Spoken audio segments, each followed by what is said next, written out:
नमस्कार दोस्तों, Excel study point की ओर से मैं अनूप गोदियाल आप सभी का top 10 weekly current affair series में हार्दिक स्वागत करता हूं। तो दोस्तों, बात कर लेते हैं इस सप्ताह की 10 बड़ी करंट अफेयर खबरों के बारे में। सबसे पहले हम लोग चर्चा करते हैं आज के विषय वस्तु के ऊपर कि कौन कौन से टॉपिक पर हम लोग जो है इन टॉप 10 करंट अफेयर्स को डिस्कशन करने वाले हैं। सबसे पहले बात करेंगे हाल ही में असम की जो जुडिमा राइस है, जो जुडिमा वाइन राइस है, इसको, और राजस्थान की सोजत मेहंदी और नागालैंड की मीठी खीरे जो हैं इनको जीआई टैग मिल चुका है। साथ ही उत्तराखंड में उत्तर भारत के सबसे बड़े पामेटन की स्थापना की गई है। हाल ही में प्रधानमंत्री नरेंद्र मोदी ने 38वीं प्रगति बैठक की अध्यक्षता की है। केंद्र सरकार के द्वारा बेरोजगार युवाओं के लिए डिजी सक्षम कौशल कार्यक्रम की शुरुआत की गई है। हाल ही में मिड डे मील योजना का नाम बदलकर पीएम पोषण योजना किया गया है। हाल ही में हरियाणा सरकार के द्वारा पहले तितली सर्वेक्षण अर्थात बटरफ्लाई सर्वेक्षण को जो है संपन्न किया गया है। कैलाश सत्यार्थी को हाल ही में सतत विकास लक्ष्यों का अधिवक्ता नियुक्त किया गया है। शांति स्वरूप भटनागर पुरस्कार की हाल ही में घोषणा हुई है। निधि 2.0 योजना क्या है, और अंत में बात करेंगे भारत को अंतर्राष्ट्रीय परमाणु ऊर्जा एजेंसी के लिए बाहरी लेखा निरीक्षक के रूप में नियुक्त किया गया है। तो चलिए दोस्तों, इन खबरों पर चर्चा करते हैं। तो बात कर लेते हैं आज की पहली बड़ी करंट अफेयर न्यूज के बारे में। अभी हाल ही में असम की जुडिमा वाइन राइस को जीआई टैग प्रदान किया गया है। जुडिमा असम की डिमासा जनजाति द्वारा घरेलू अथवा स्थानीय चावल से निर्मित एक शराब की प्रजाति है। यह जीआई टैग प्राप्त करने वाली कार्बी एंगलोंग और दीमा हसाओ के पहाड़ी जिलों का दूसरा प्रोडक्ट बन चुका है। नोट में याद रखना दोस्तों, इसके पहली स्लाइड में मैंने आप लोगों से लास्ट जो है वीक के टॉप 10 करंट अफेयर में ये न्यूज शेयर करी थी कि हाल ही में मणिपुर की प्रसिद्ध हाथी मिर्च, जिसे सिरारा खोंग मिर्च भी कहते हैं, और तामेंगलोंग संतरा जो है इसको भौगोलिक संकेतक मिला था। इसके अलावा बात करें तो जुडिमा जो है एक चिपचिपा चावल या स्टिकी राइस है, और इस स्टिकी राइस से निर्मित शराब के रूप में इसे जो है आसाम के इलाकों में जो है प्रोड्यूस किया जाता है, जिसमें उबले हुए और पारंपरिक जड़ी बूटियों को भी जो है इसमें यूज किया जाता है, इसमें जो है प्रयोग किया जाता है, और इसे ही थैम्ब्रा भी कहा जाता है। इसके अतिरिक्त हाल ही में राजस्थान की सोजत मेहंदी को और नागालैंड की मीठा खीरा जो है इसको भी, यानी कि स्वीट क्यूकम्बर जो है, इसको भी जीआई टैग प्रदान किया गया है। वहीं आसाम के अन्य कुछ प्रमुख जीआई टैग की बात करें तो वर्ष 2020 में काजी नींबू जो है, इस काजी नींबू को 2020 में जीआई टैग मिला है। चोकुआ चावल जो है 2019 में, इसे जोहर राइस को 2017 में, मूगा सिल्क को 2014 में, और कार्बी आंगलोंग जिंजर जो है यानी अदरक की जो प्रजाति है आसाम में, इसको जो है 2015 में जीआई टैग मिला था। तो पहली करंट अफेयर की न्यूज जो है दोस्तों यहां पर ये है। साथ में इसमें थोड़ा सा बात कर लेते हैं कि जीआई टैग होता क्या है। पिछली स्लाइड में भी मैं शेयर कर चुका हूं आप लोगों से। जीआई टैग को कहते हैं जियोग्राफिकल इंडिकेशन टैग, अर्थात भौगोलिक संकेतक टैग। भौगोलिक संकेतक का इस्तेमाल ऐसे उत्पादों के लिए किया जाता है जिनका एक विशिष्ट भौगोलिक मूल क्षेत्र हो और वहां पर उसकी विशेषता पहचान हो, या विशेषता जो है उसको अलग एक पहचान मिली हो। जीआई टैग औद्योगिक संपत्ति के संरक्षण के लिए पेरिस कन्वेंशन के तहत बौद्धिक संपदा अधिकारों के घटक के रूप में शामिल किया गया था। इंटरनेशनल लेवल पर अर्थात अंतरराष्ट्रीय स्तर पर जीआई टैग को डब्ल्यूटीओ के ट्रिप्स यानी trade related aspect of intellectual property rights, इसके अंतर्गत प्रदान किया जाता है। वहीं भारत में बात करें तो भारत में इसे वस्तुओं का भौगोलिक सूचक पंजीकरण और संरक्षक अधिनियम अर्थात geographical indication of goods registration and protection act 1999 के तहत दिया जाता है, और 2003 से जो है यह जीआई टैग लागू हो गया था। पहली बार वर्ष 2004 में दार्जिलिंग टी को भारत में जीआई टैग मिला था, और जीआई टैग का जो टाइम ड्यूरेशन है वो 10 सालों तक जो है मान्य होता है, अर्थात 10 साल में इसे पंजीकरण करवाना अनिवार्य है। अगली बात करें दोस्तों तो हाल ही में उत्तराखंड में उत्तर भारत के सबसे बड़े पामेटम की स्थापना की गई है। सबसे पहले तो यहां पर यह जान लेते हैं दोस्तों कि पामेटम का मतलब क्या है। पामेटम का मतलब होता है कि जो पाम का वृक्ष होता है उसकी बागवानी करने वाला स्थान, अर्थात ऐसा स्थान जहां पर पाम वृक्ष को या पाम का जो ट्री होता है, जहां पर इस ट्री को संरक्षित करने के लिए जो है स्थान दिया जाता है, उसी स्थान को जो है पामेटम कहा जाता है। तो हाल ही में उत्तराखंड के पहले और उत्तर भारत के सबसे बड़े पामेटम का उद्घाटन मुख्य वन संरक्षक जो है उत्तराखंड में संजीव चतुर्वेदी और कुमाऊं विश्वविद्यालय के प्रोफेसर ललित तिवारी के द्वारा संयुक्त रूप से इसका उद्घाटन किया गया है। इसका उद्घाटन जो है हल्द्वानी में फॉरेस्ट ट्रेनिंग अकादमी परिसर के 3 एकड़ भूमि में तैयार किया गया है। इस में जो है लगभग 100 से भी अधिक प्रजातियां, लगभग 114 प्रजातियों को शामिल किया गया है। और इस पामेटम की स्थापना का मुख्य उद्देश्य पाम के संरक्षण को बढ़ावा देना, भविष्य में पाम के वृक्षों पर अनुसंधान को प्रोत्साहित करना और विभिन्न पाम प्रजाति के पौधों के महत्व को तथा उनकी पारिस्थितिक भूमिका के बारे में लोगों तक जागरूकता पैदा करना है। इसे 3 साल की अवधि के भीतर जो है कैंपा योजना के द्वारा लगभग 16 लाख रुपए की धनराशि के साथ तैयार किया गया है। वहीं अगले करंट अफेयर की बात करें दोस्तों, तो हाल ही में प्रधानमंत्री नरेंद्र मोदी के द्वारा 38वें यानी कि 38th प्रगति बैठक की अध्यक्षता की गई है। सबसे पहले इसमें बात कर लेते हैं कि प्रगति क्या है। प्रगति का मतलब है proactive governance and timely implementation, अर्थात कि प्रधानमंत्री नरेंद्र मोदी ने हाल ही में केंद्र और राज्य सरकार की कई परियोजनाओं, शिकायतों और कार्यक्रमों की समीक्षा के लिए 38वीं प्रगति बैठक की अध्यक्षता की है। इस बैठक में करीब 50,000 करोड़ रुपए की लागत वाली कुल 8 परियोजनाओं पर चर्चा की गई है, जिसमें से 4 परियोजनाएं जो है रेलवे मिनिस्ट्री की, 2 परियोजनाएं ऊर्जा मंत्रालय की, 1 परियोजना सड़क परिवहन एवं राजमार्ग मंत्रालय की तथा 1 परियोजना जो है नागरिक उड्डयन मंत्रालय से संबंधित है। वहीं इससे पहले जो 37वीं प्रगति बैठक हुई थी, उसमें विभिन्न राज्यों में लगभग 14.39 लाख करोड़ रुपए की लगभग 297 परियोजनाओं की समीक्षा की गई थी। इन सभी परियोजनाओं को अगले 3 वर्षों में पूरा किया जाएगा, अर्थात इस वर्ष की जो 8 परियोजनाएं हैं इनको अगले आने वाले 3 सालों में पूरा किया जाएगा। वहीं प्रगति की बात करें तो प्रगति एक महत्वाकांक्षी बहुउद्देश्य और बहु मॉडल मंच है, जिसे मार्च 2015 में प्रधानमंत्री मोदी के द्वारा अद्वितीय, एकीकृत और संवादात्मक मंच के रूप में लॉन्च किया गया था। और इसका मुख्य उद्देश्य यह है कि आम आदमी की शिकायतों को दूर करना है और साथ ही भारत सरकार के महत्वपूर्ण कार्यक्रमों या प्रोग्रामों के साथ जो है राज्य सरकारों के द्वारा चलाई जा रही परियोजनाओं की भी निगरानी करनी और इस पर समीक्षा करना है। वहीं अगली बड़ी करंट की न्यूज की बात करें दोस्तों, तो हाल ही में केंद्र सरकार के द्वारा बेरोजगार युवाओं को रोजगार प्रदान करने के लिए डिजी सक्षम कौशल कार्यक्रम की शुरुआत की गई है। श्रम एवं रोजगार मंत्री भूपेंद्र यादव ने 30 सितंबर 2021 को डिजी सक्षम कार्यक्रम को लॉन्च किया है। यह कार्यक्रम युवाओं के डिजिटल कौशल में सुधार लाने तथा उनकी रोजगार क्षमता को बढ़ाने के उद्देश्य से शुरू किया गया है। इस पहल को डिजी सक्षम माइक्रोसॉफ्ट इंडिया और श्रम एवं रोजगार मंत्रालय के द्वारा संयुक्त रूप से शुरू किया गया है।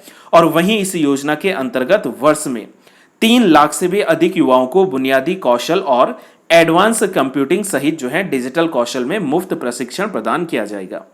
यह पहल वंचित समुदायों के अर्ध शहरी बेरोजगारों और अभी हाल ही में कोविड-19 के कारण जिन जिन जो है लोगों की नौकरी गई है, उन युवाओं को प्राथमिकता इस पहल के तहत दी जाएगी। यह पहल मुख्यतः जो है 3 प्रकार के प्रशिक्षण जो है शामिल करती है।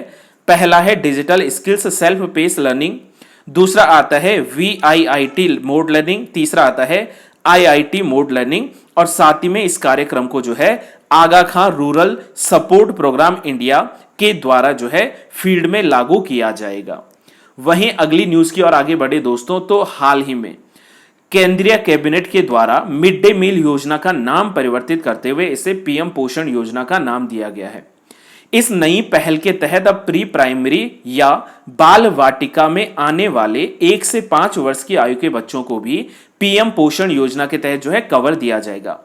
इसके तहत मिड डे मील योजना के तहत पहली से ही 8वीं कक्षा तक के बच्चों को भोजन दिया जाता था और माना जा रहा है कि इस योजना के तहत देश भर के लगभग जो है 11.29 स्कूलों के जो है लाख स्कूलों के जो है करोड़ स्कूलों के जो है लगभग 11.80 करोड़ बच्चों को लाभान्वित इसके तहत किया जाएगा।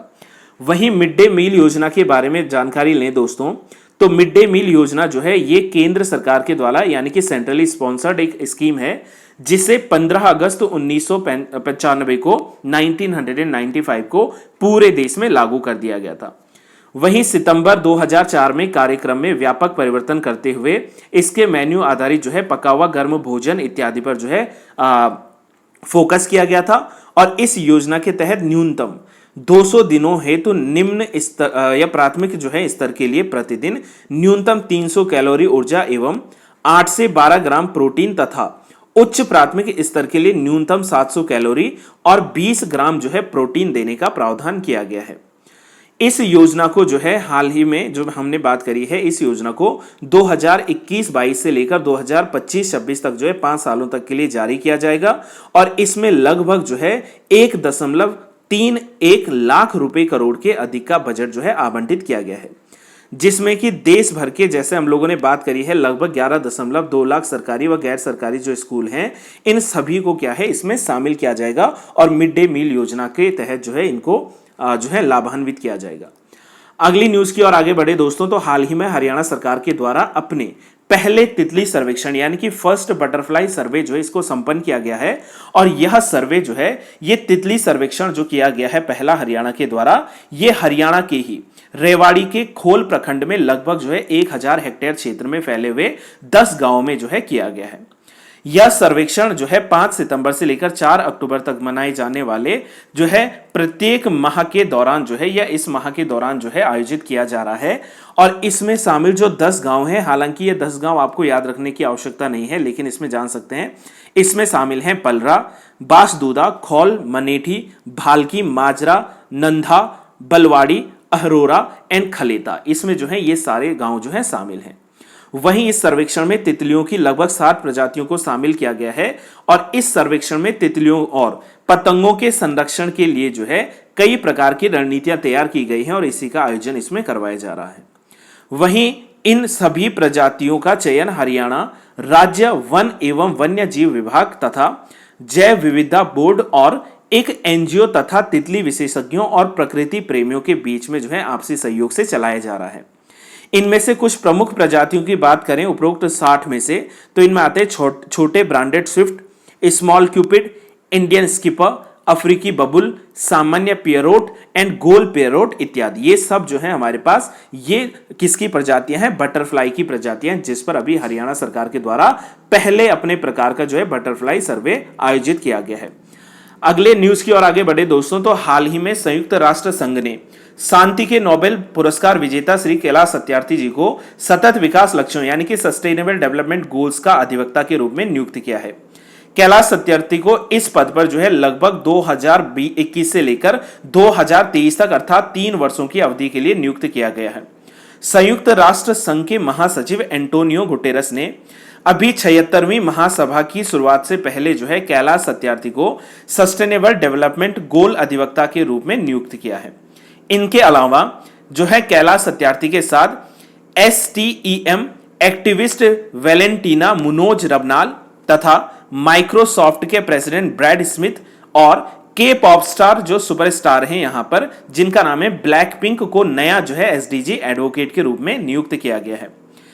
कैलाश सत्यार्थी को यह पद उनके काम यानी कि दुनिया भर के बच्चों को आवाज देने की उनकी अटूट प्रतिबद्धता के लिए चुना गया है। कैलाश सत्यार्थी ने अपने संगठन बचपन बचाओ आंदोलन के माध्यम से लगभग जो है 10 लाख से भी अधिक बच्चों को बाल श्रम, गुलामी, तस्करी और अन्य प्रकार के शोषणों से जो है यहां पर मुक्ति दिलाई है। कैलाश सत्यार्थी को वर्ष 2014 के लिए शांति के क्षेत्र में जो है नोबेल पुरस्कार से भी सम्मानित किया गया है। वहीं अगली न्यूज की ओर आगे बढ़े दोस्तों, तो हाल ही में शांति स्वरूप भटनागर पुरस्कार जो है प्रदान किए गए हैं और यह पुरस्कार जो है इन्हें वैज्ञानिक और औद्योगिक अनुसंधान परिषद के 80वें स्थापना दिवस के अवसर पर जो है लगभग 11 वैज्ञानिकों को शांति स्वरूप भटनागर जो है पुरस्कार 2021 से सम्मानित किया गया है। यह पुरस्कार CSIR के संस्थापक और निदेशक स्वर्गीय डॉक्टर शांति स्वरूप भटनागर जी के नाम पर या उनकी स्मृति पर इनको दिया गया है। इस पुरस्कार को विज्ञान और प्रौद्योगिकी के लिए शांति स्वरूप भटनागर पुरस्कार के नाम से जाना जाता है। यह पुरस्कार 45 वर्ष से कम आयु के वैज्ञानिकों को 7 क्षेत्रों में उत्कृष्ट शोधन के लिए जो है दिया जाता है। अर्थात इसमें शामिल जो 7 क्षेत्र हैं उनमें शामिल है जीव विज्ञान यानी कि बायोलॉजी, पर्यावरण विज्ञान, रसायन विज्ञान, भौतिकी, गणित, चिकित्सा तथा इंजीनियरिंग। वहीं इस पुरस्कार को पाने वाले विजेता को जो है 5 लाख रुपए का नगद पुरस्कार जो है इससे सम्मानित किया जाता है। वहीं इस वर्ष के पुरस्कृत लोगों की सूची की बात करें तो इसमें जीव विज्ञान के क्षेत्र में डॉक्टर अमित सिंह तथा डॉक्टर अरुण कुमार शुक्ला को यह प्रदान किया गया है। वहीं इंजीनियरिंग विज्ञान के क्षेत्र में डॉक्टर देवदीप मुखोपाध्याय जी, रसायन विज्ञान के लिए डॉक्टर कनिष्क विश्वास तथा डॉक्टर टी गोविंद राजू, गणित के क्षेत्र में डॉक्टर अविनाश घोष तथा साकेत सौरभ, वहीं जो है चिकित्सा विज्ञान के लिए डॉक्टर जीवन पन्नियमकल और डॉक्टर रोहित श्रीवास्तव को तथा भौतिक विज्ञान के लिए डॉक्टर कनक शाह को और पृथ्वी, वायुमंडल, महासागर और ग्रह विज्ञान के लिए डॉक्टर विनोय कुमार सैंकिया जी को जो है यह पुरस्कार प्रदान किया गया है। इस साल की सबसे प्रमुख और नोट लाइन यह है दोस्तों कि इस वर्ष जो है इस पुरस्कार की लिस्ट में किसी भी महिला को शामिल नहीं किया गया है। वहीं अगली न्यूज की और बात करें दोस्तों तो हाल ही में जो है निधि 2.0 योजना यानी कि निधि 2.0 स्कीम जो है इसको लॉन्च किया गया है और यह जो है योजना 27 सितंबर 2021 को लोकसभा अध्यक्ष श्री ओम बिरला जी के द्वारा जो है विश्व पर्यटन दिवस अर्थात 27 सितंबर को जो है विश्व पर्यटन दिवस भी जो है सेलिब्रेट किया जाता है। और इसी अवसर पर पर्यटन मंत्रालय के द्वारा आयोजित एक कार्यक्रम के दौरान निधि 2 जो है 2.0 या 2.0 जो है इसकी जो है उद्घाटना यहां पर की गई है। यह योजना डेटाबेस में न केवल आवास इकाइयों को बल्कि ट्रेवल एजेंटों को, टूर ऑपरेटरों को और अन्य लोगों को भी शामिल करके जो है अधिक समावेशी होगी। निधि योजना जो है पर्यटन मंत्रालय के द्वारा पर्यटन क्षेत्र के जो है डेवलपमेंट के कारण जो है इसको अधिक सुविधा जो है इसमें शामिल होती है और पर्यटन के क्षेत्र में ये जो है व्यवसाय करने के लिए आसानी को जो है बढ़ावा देने के लिए शुरुआत जो है इस नई पहल की गई है, जो कि जो है काफी महत्वपूर्ण जो है साबित होती है। अब बात कर लेते हैं आज के अंतिम प्रश्न के ऊपर। आज का अंतिम जो करंट अफेयर की न्यूज है कि हाल ही में भारत को अंतरराष्ट्रीय परमाणु ऊर्जा एजेंसी का जो है यहां पर क्या बनाया गया है, बाहरी लेखा निरीक्षक के रूप में नियुक्त किया गया है और इसकी नियुक्ति वर्ष 2022 से लेकर 2027 तक अर्थात 6 साल की अवधि तक के लिए की गई है। भारत के नियंत्रक एवं महालेखा परीक्षक गिरीश चंद्र मुर्मू को IAEA और विदेश मंत्रालय के बाहरी लेखा परीक्षक के रूप में चुना गया है। वहीं अगर बात की जाए कि IAEA क्या है तो इसका मतलब है इंटरनेशनल एटॉमिक एनर्जी एजेंसी अर्थात अंतरराष्ट्रीय परमाणु ऊर्जा एजेंसी। तो अंतरराष्ट्रीय परमाणु ऊर्जा एजेंसी जो है इसकी स्थापना 1957 में हुई थी, जो कि परमाणु क्षेत्र के संदर्भ में विश्व का सबसे बड़ा परमाणु सहयोग केंद्र है और इस संगठन के द्वारा जो है परमाणु ऊर्जा के शांतिपूर्ण उपयोग को बढ़ावा देने तथा किसी भी सैन्य उद्देश्य के लिए परमाणु हथियारों के प्रयोग को रोकने के लिए यह जो है कार्यान्वित किया गया था। वहीं अगर बात करें तो IAEA का मुख्यालय जो है ये वियना अर्थात ऑस्ट्रिया में है और इसी के साथ जो है दोस्तों आज की 10 बड़ी करंट अफेयर के ऊपर जो है हम लोग यहीं पर स्लाइड को समापन करेंगे। मुझे उम्मीद यही है दोस्तों कि आपको ये स्लाइड जो है जो भी बातें हम लोगों ने डिस्कस करी हैं ये समझ में आई होंगी और अगर आपको समझ आई है तो वीडियो को लाइक करना ना भूलें। अगर आप लोग जो हैं नए इस चैनल से जुड़े हैं तो चैनल को सब्सक्राइब जरूर कीजिए और अपने दोस्तों के साथ ज़्यादा से ज़्यादा जो है वीडियो को शेयर करें। मिलते हैं दोस्तों अगले सैटरडे को कुछ बड़ी जो है 10 करंट अफेयर न्यूज़ों के साथ। तब तक के लिए आप लोग स्वस्थ रहिए, सुरक्षित रहिए। जय हिंद, जय भारत, जय Uttarakhand. Thank you so much.